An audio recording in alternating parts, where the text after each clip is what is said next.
अच्छा मेरी बात सुने, मैंने आज तक आपका कोई राज फाश नहीं किया, आप मुझसे बात क्यों नहीं करते? ड्रामा क्यों किया?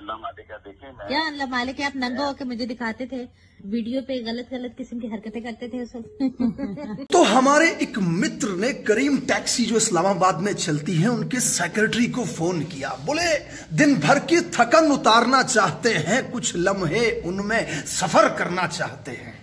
सेक्रेटरी साहब बोले 60,000 रुपए फी कस। भैंस की आंख, गरीब की कमर टूट रही थी महंगाई से, अब ठरकियों को भी आड़ में ले लिया महंगाई ने।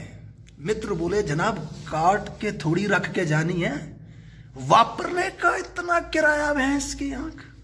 सेक्रेटरी साहब बोले वजीरे आजम की कुर्सी की खुशबू का लम्स जिस चीज को छू के गुजरा हो, शेख रशीद को हर अदा में जिसने देखा हो, फयाजुल हसन चौहान साहब के साथ वक्त गुजारा हो उनके ऑफिस में, कीमत इतनी तो बनती है जनाब। सरकार शाहिद अफरीदी साहब क्यू मोबाइल के ऐड में आते हैं, वसीम अकरम एरियल के ऐड में आते हैं, यानी कि उन्होंने इस्तेमाल किया अच्छा मजबूत और टिकाऊ माल है, इसलिए कीमत बढ़ जाती है।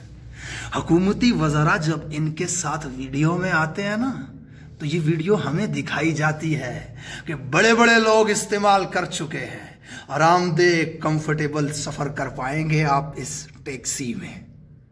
तो सरकार किसी के मुफ्त के ऐड में आने से पहले ये सोचा करें कि बोझ गरीब आवाम पे ही पड़ रहा है। मुझे कोई लेना देना नहीं था इन सब स्कैंडल से, पहले भी आते रहे, मैंने बात नहीं की, लेकिन अभी जरूरी यूं समझा कि एक तवाइफ ने पूरे हुकूमती ईवानों को यरगमाल बना रखा है।